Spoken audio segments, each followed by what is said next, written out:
Hey, I'd like to welcome you to another episode of Mission Matters. My name is Adam Torres, and if you'd like to apply to be a guest on the show, just head on over to missionmatters.com and click on Be Our Guest to apply.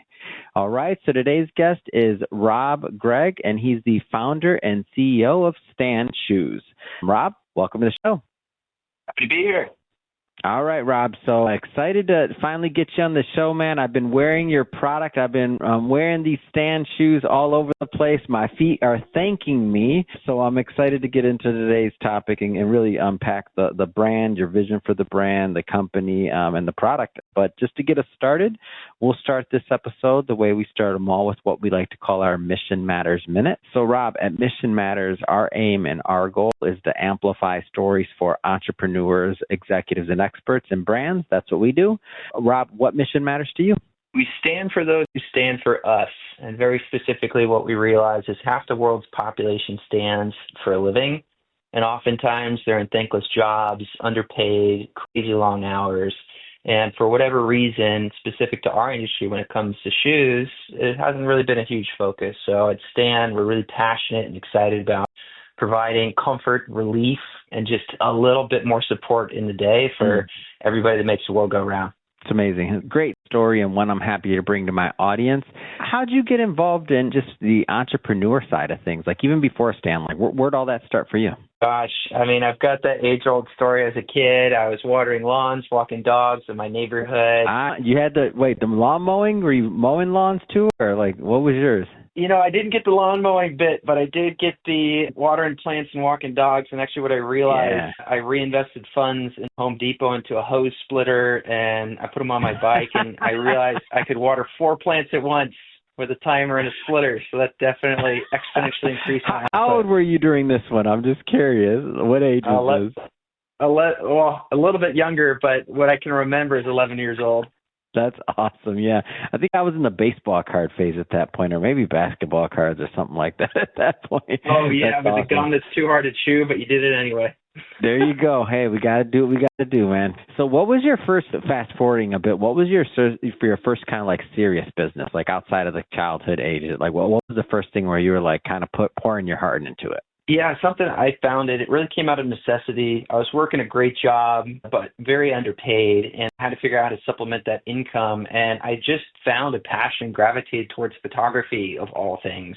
I got asked to shoot a very famous musician. I'd never picked up a camera in my life. I said, sure. Sure, why I'll not? do it. Yeah, and I went to B&H Photo. I rented a camera. I mean, the photos, it took me so long to salvage. I messed everything up. I figured out a way to make them work, but yeah, from doing that, it was just such an interesting experience. And after that, some people had asked me if I'd do some photography for them too, and there's a paycheck behind it. So just kind of a little bit out of necessity, and I've never done that before. It's scary as heck. I hope I don't goof it up, but I salvaged it and did okay, and it kind of took a life of its own. So yeah, I set up actually quite successful photography business. Was the first major one that I put my name to. Dang, that's amazing. And were there any other products, like physical products before Stand, or was this one of the first forays into fashion and a physical product? Yeah, so physical product, and it's interesting. My great-grandfather, it turns out, was a shoe salesman for Walkover Shoes over in Shanghai, China. Oh, come on, China, the cobbler. I wish I was smarter and faster. I'd tell the cobbler story or something like that, but go ahead. I don't got it, but everybody just inject that I said a really good cobbler story there. Go ahead, please. Well, it's funny because my parents didn't even tell me that until multiple years after me getting into footwear, but this started. That's funny. You're making this up. Chill out. I know. Yeah, I'm like, oh, it runs in the family DNA, and you tell me this after I failed for how many years? Got it. But I was working 16-hour days in a mailroom on concrete, and dress shoes were a requirement, and we called them inception blisters. They were blisters on top of blisters. It was just the worst. Everyone told me, do yourself a favor, go get the Nike Kohan Air insoles, were the best that was available at the time, which got discontinued. But even those, I just felt like after hour 3, 4, 5, it was just nothing was working. And again, out of necessity, I figured there's got to be a better way. So I've been playing around with Photoshop since it was Elements, and now I can't even count the number of Photoshops they're on. But I put a design together. I put it online. This is before social media even existed, not to date myself. And this website called StumbleUpon got the photo, and it got quote-unquote stumbled 330,000 times. And this cobbler saw it and reached out. And he was an Italian master craftsman living in LA. I was in LA at the time. And he goes, come on by, I'd love to make you the shoes. Fast forward, the punchline. Yeah, the punchline on this, the shoes were going to cost me $1,600. And I was making minimum wage at the time. Yeah. And I'm going, dude, there's no way. But how do we get this done? And because I really wanted this pair of shoes that met the dress shoe requirement that were comfortable. So I cut him a deal. I worked 6 days a week from 5 a.m. to 9 p.m. I did not have much downtime at all, and they still wanted me to work on that off day. I volunteered. I told them, whatever you need around the shop, I'll help you out. If you can teach me how to make shoes, and I want to make my own pair. And so I did that for the next 4 months. So you became like an apprentice, like old school style. Yep. Wow, that's cool. And for those of you that are watching, that are listening to this, that don't know what an apprentice is, Google it. There used to be a very formal way of like being an apprentice, not just the show on TV, The Apprentice, right? Like it'd be a multiple year things, go back to the Benjamin Franklin days and other things like that. Like it was an actual trade, and that's how you learn how to make shoes once upon a time. Go ahead. But that's cool. You became an apprentice. You can't make this stuff up. You became an Italian's apprentice in LA. Go ahead, please, Rob. This is great. That's right. And so 4 months later, I had this pair of shoes, and candidly, that I thought was the end of my journey into footwear. You did all of that for a pair of shoes at this point. All that for a pair of shoes. What kept you strong? Your friends and other people around you had to be like, come on, dude, really? Like you're going to, what was your circle around you saying this at this point in time? Because this was not just going unnoticed. Truth be told, not a single person had a clue. That makes sense. All right, that makes sense. You're good at compartmentalizing. I'll take that then. Go ahead. Because I was going to say, if my buddy was like, I got to go, I can't do this, I got to go. What are you going to do? You're going to apprentice to make shoes? That's pretty cool, but like, can you explain? No, I got it. That's awesome. Oh, yeah. Go ahead. That's amazing. That's even a story in and of itself. I know, that is amazing. Yeah, I'm not shy of hard work. It's 5 a.m. before the sun comes up, and they put you in a mailroom. And 9 p.m., sun's already gone by the time you go home. So for about 4 months, I literally did not see the light of day, which makes it very challenging to have any kind of friendships, relationships. My family is just checking in, hey, are you still alive? Yep. But yeah, what emerged was this pair of shoes, and everywhere I walked, people were asking me about these shoes. To the point, I remember my boss, we were going to coffee, and someone comes up and asks about the shoes, and he'd seen this phenomenon happen pretty much every time we went out. And he goes, what is the deal? Are you paying people? Like, what's going on? Why are people coming up? And it's a nice design that happened to be really comfortable. And I kind of got to this point where when the universe speaks, you listen. And I figure, well, I don't know the first thing about starting a company, especially not a footwear company, let alone I'm not going to be making these myself. I got to figure this out at scale. But I just put a splash page, WordPress coming soon. Name, shoe size, contact information. That was it. There's no branding, no photos, no nothing. But when people came up to me on the street that if you ever make these shoes, I'd love to buy them, I said, great, go to the site, give me your details, and I'll let you know. A year later, I had exactly 330 people on a wait list, which is almost a stranger a day that paused me wherever I was, on the street, at work, wherever, and asked about the shoes. And so this was my first naive thought that I learned the hard way. A lot of my lessons I learned the hard way was, well, you know what? I have this many people interested in my shoes. How hard can it be to start a shoe company? Next 18 months, pretty much everything that could go wrong did go wrong. I mean, just one after the next after the next. Again, story for another time, but somehow I emerged on the other side of this thing. I remember I'd moved to New York. I quit my day job. I had $412 left on my bank account. I got a screenshot of it, saved on my computer. I'll never forget that day. My rent was significantly more than that because I had a nice job before I left the industry. And I just remember I had all these shoe samples in my living room. I was not going to move forward with my manufacturer for various reasons. And I just realized I've got 2 months to make rent. I don't have it. I just spent almost 2 years of my life making these shoes. They're not in a sellable condition. I'm still not even at the start line. But call me crazy, it was the happiest I've ever been because that was a thing that I had in my head and I made with my hands and I could see it and feel it and touch it right in front of me. And I figured, you know what, there's something here. Let's figure this out. And so I did. I think the following year I had 19 W-9s of all the different jobs that I worked. 19 different jobs, a lot of them overlapping.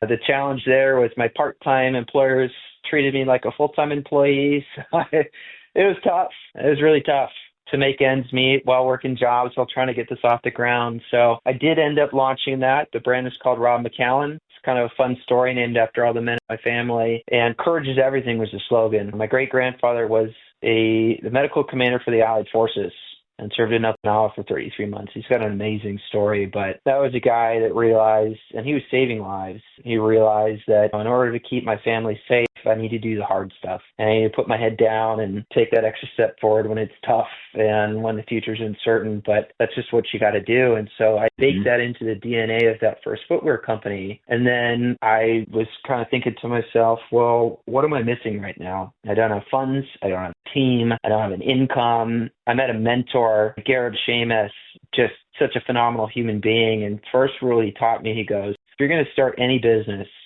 you got to make sure that you're not worried about how you're going to eat. Because if you're stressed about how you're going to eat and how you're going to get a roof over your head, it makes it very difficult to focus on what you're building, because that in and of itself is tough enough. To figure out how you're going to eat, how you're going to put a roof over your head. So I did just that. I met a gentleman that was building something interesting that I thought had a tangential skill set. I didn't want to detract focus from growing a consumer business. So I ended up finding a MarTech company in New York that was scaling and growing direct-to-consumer businesses. That was pretty interesting. I had asked him if we could work out a part-time deal. It ended up being a full-time deal. I grew that business in 4 years from startup to just under $5 billion in products sold. Worked some amazing companies, Castor Mattress, Warby Parker, Rent the Runway, HelloFresh. So I got a firsthand masterclass at what it takes to build a meaningful consumer business. And from that, there's a couple key things that stuck out. One, just because you have funding does not mean that you're going to be successful. And two, if you're launching a product or service that does not solve a real problem, you're probably going to need a lot more money than you think to make you successful. So I started gravitating towards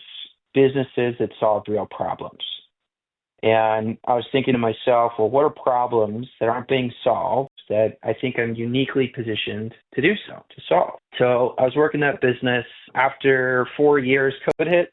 A lot of the world changed. I had a close personal run-in. Someone close to the family got sick with COVID, and his care nurse made a pretty amazing call that ultimately saved his life. Wow. And off of that, it kind of put a lot of life in perspective. The guy was 30 years old and almost didn't make it. And so I'm going, well, what am I really doing with my time here? I'm still relatively young. What's my impact? What do I want to do? I want to help solve problems. Actually, someone put it in a really interesting way that I got to know. Very kind words that I take to heart. And she told me, Rob, I see you and you're not just there to solve problems. You turn problems into greatness. And that was her observation of me. I had not come to that conclusion myself. And in hearing that, it also had another layer. Go, okay, I don't want to just solve problems. I'm not going to turn a problem into greatness. And so that assessment of me, I didn't feel like I was that at the time, but I grew into that. And as I started to grow into that, I'm going, what is a problem that not only can I solve, but can turn into greatness? And it started just by asking. So during the pandemic, I wanted to do something to give back. I started volunteering both financially and with my time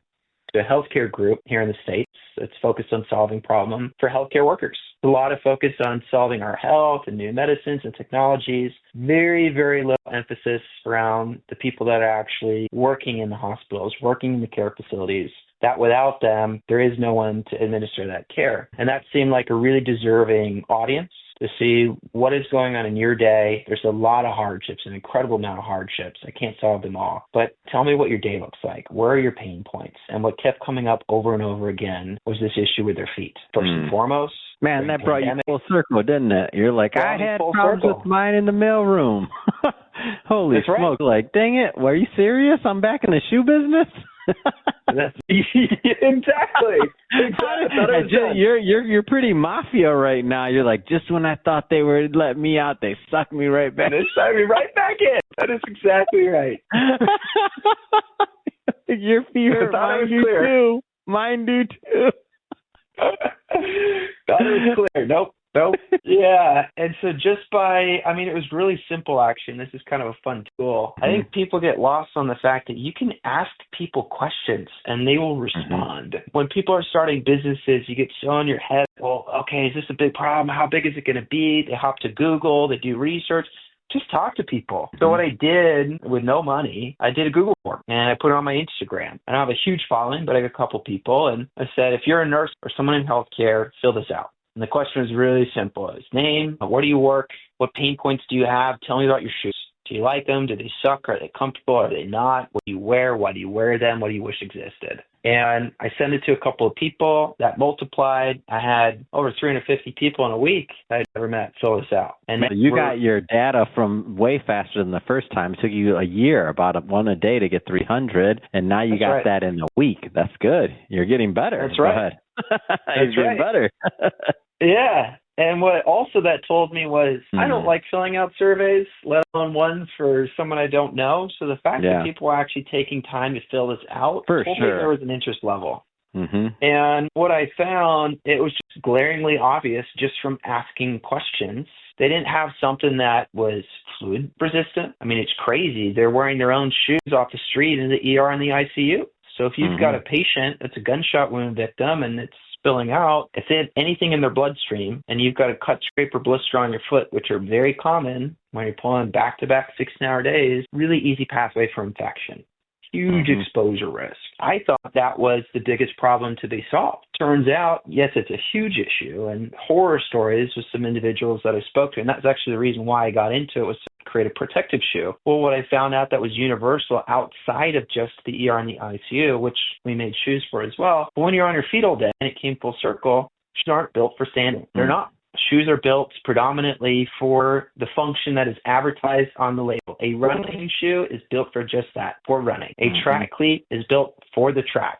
Just like if you're to wear a ski boot and try to run a marathon, people are going to look at you cross-eyed. What are you doing? But for whatever reason, in these standing professions and standing jobs, people are adopting shoes that aren't built for that. And very specifically, the way a running shoe, an athletic shoe, a tennis shoe is built is with a high energy return principle, which means that the force of your body that goes down comes right back up. So you jump higher, you run faster, it's performance.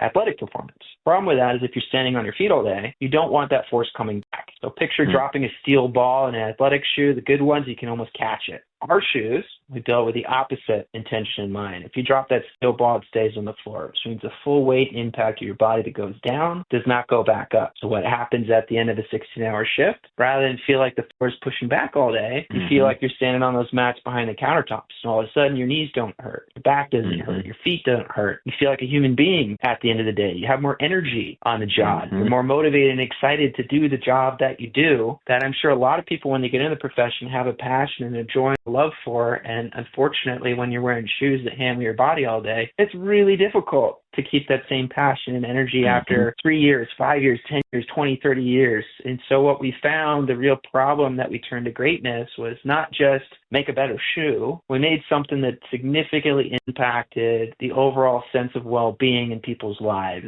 that are standing for a living. So we rebranded the company, call it Stand, some really fun stuff that's coming out. But just started from talking to people, hearing what the problems were. I could directly relate, having stand on my feet for 16-hour days on concrete as well. So the rest of it's just been figuring it out. Yeah, absolutely no clue what I was doing. That's such never an raised money before. Story. Never built a business before. Yeah. And when I first learned about them, so I remember meeting Chad, and he was at one of our conferences or something else. I'm like, what are you wearing those shoes for? He started telling me about it. He told me about some of what you're doing, and I'm like, people probably don't think this, but I stand and I'm there all day when I'm on conferences or in stage and things like that. And I'm like, I want some of these shoes. And he's like, all right, I'll get you some shoes, Adam. And he said, give it 3 days. And on the average, like when I'm working a conference or I'm on stage or something like that, it might seem like I'm not doing anything, but I look at my Fitbit at the end of the day and I'm over 15,000 steps in. And so I'm like, oh my gosh. I'm like, well, how did that even happen? Because I have the adrenaline going because I'm on stage and I'm doing other things. So I don't even notice it. But then I get to my hotel room at whatever city or state or country I'm at, and I get to my hotel room, and then all of a sudden I'm like, oh man, I feel like a bus hit me in my legs, my feet and everything. And then I look at my Fitbit, I'm like, oh, that's why you just did a little mini marathon, buddy, and you didn't realize it. Now that I've been wearing them, my first test drive on these Stand shoes was in Vegas. I had a back-to-back conference and then A4M, and so these were back-to-back, let's say 4 days in a row of like 15,000 plus steps. And I'm like all day, morning to night. And that's not even talking about how long it takes to get those, because I'm not like doing it straight. So those are, 15 plus hour days easily to get those 15,000 plus steps. And I'm just like, oh man. So, and then at the end of that, I was, oh, you know what? I could notice the difference after one test drive. After about the fourth day, I was like, wait a minute, I noticed a difference. And I'm like, oh, okay.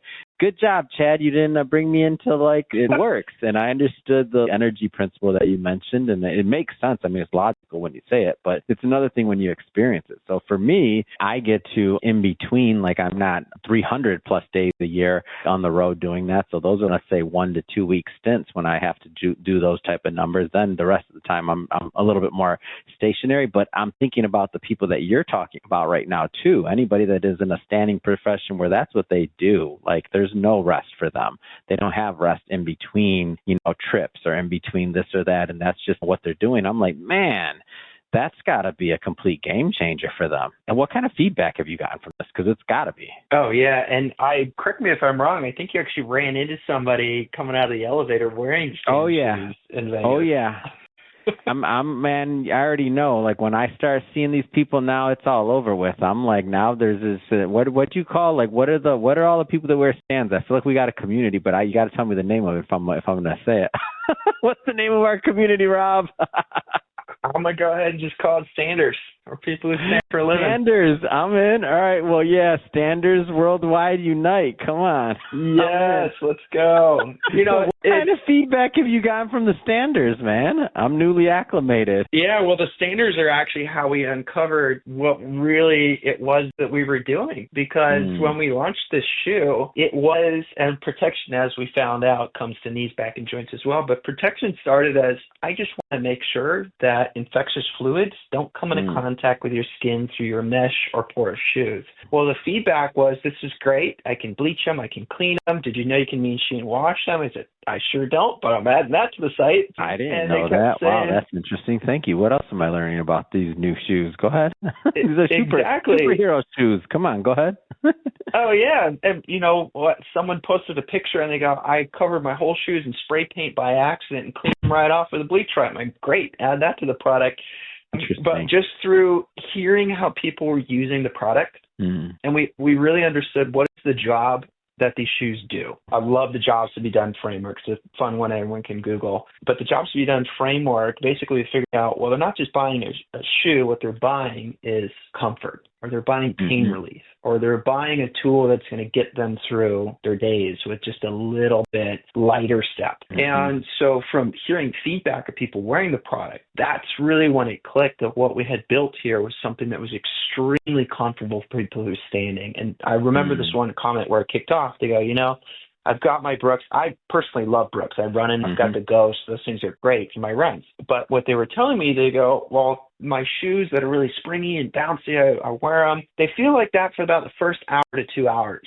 But something changes about hour 3, let alone hour 8, 12, 16. And in fact, people were swapping their shoes out, and I did not know why. I had not really studied much in high energy return and why athletic shoes do what they do. So we found this independent lab called Helux. Dr. Jeffrey Gray runs it. He's a phenomenal human being, and they do all the major footwear brands. So we sent our shoes out. We said, Jeff, everyone keeps telling us that the shoes are really comfortable, and they're all working 16-hour days. Why are they so comfortable for people working 16-hour days? We don't know. So he ran through a series of tests. We've published them all on the site now, third-party independent tested. And it turns out that the force, again, that was going down, that was coming back with high energy return, that gives you that really bouncy step in the athletic shoes, that was what was causing the increase in pressure. And what we found out through testing was that this combination of materials, and this is another thing too, a couple of brands say recovery shoes, they're single density. They don't have an insole. So they may have a foam, or they have some nodules that are good for circulation in ancient Chinese medicine, but it's really only half the shoe. It's like having a bed without the mattress, just a box spring. You got the framework there, but you need the other piece. And to my knowledge, and I'm sure new brands pop up all the time, but we're the only footwear company that has this really amazing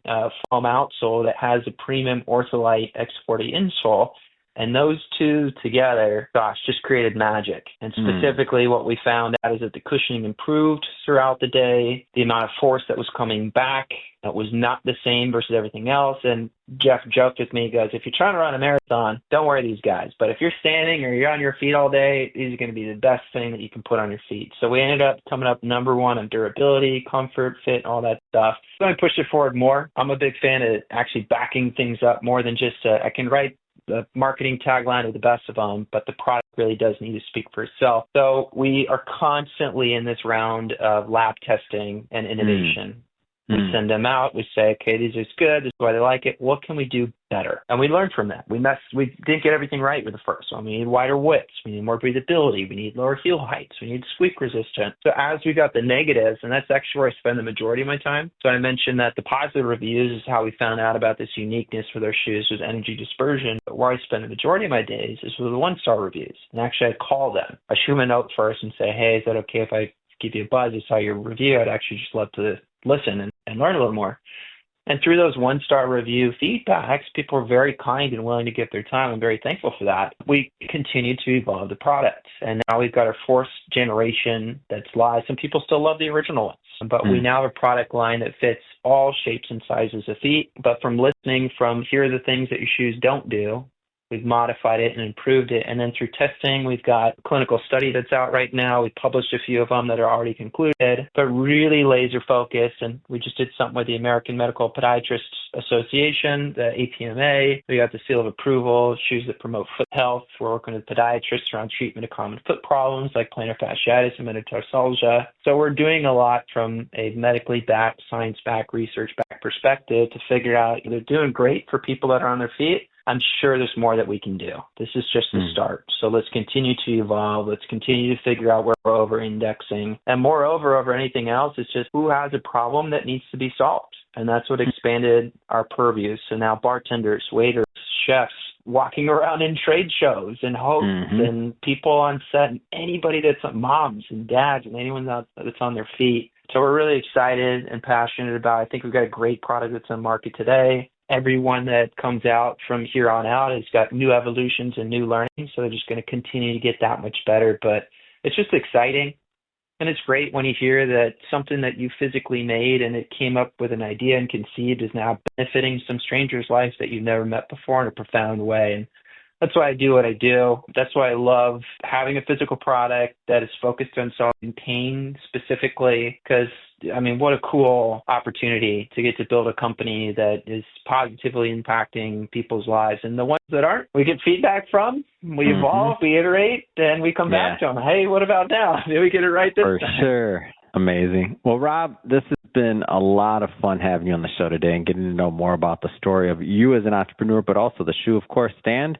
That being said, if somebody's listening or watching this and they want to test drive them themselves and take them out for a walk, how do people connect with the brand? How do they learn more? StanShoes.com. We're also on socials at WearStan. My personal email, I respond to any message that I get. It's just rob@stanshoes.com. rob@stanshoes.com. Would be more than happy to talk to you if you've got any pain points. I just got new onto Reddit as well at WearStan. I just ask people, tell me about your shoes. What problems do you have? But we're here, and we'd love to see if we can make people's days a little bit lighter and more comfortable on their feet. Amazing. And for everybody that's listening to this, just so you know, we'll put the links to the website in the show notes so that you can just click on it and head right on over. And speaking to the audience, if this is your first time with Mission Matters and you haven't done it yet, hit that subscribe or follow button. This is a daily show. Each and every day we're bringing you new content, new ideas, and hopefully new inspiration to help you along the way in your journey as well. So again, hit that subscribe or follow button. And Rob, thank you for coming on the show. Thank you for having me.